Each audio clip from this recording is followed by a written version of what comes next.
was just unreal. Everything was frozen at that moment.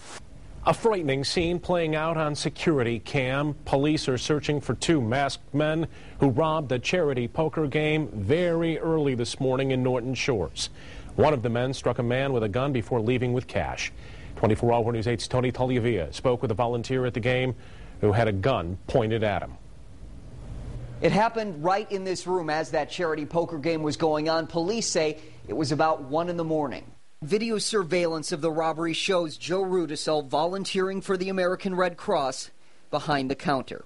In just seconds, it became clear what he says he thought was a practical joke wasn't. One of the suspects took a gun and struck another man working the game. And then this. The guy did rush at me with a gun, and I just dove to the ground, and it was just unreal. Everything was frozen at that moment. The suspects left with cash.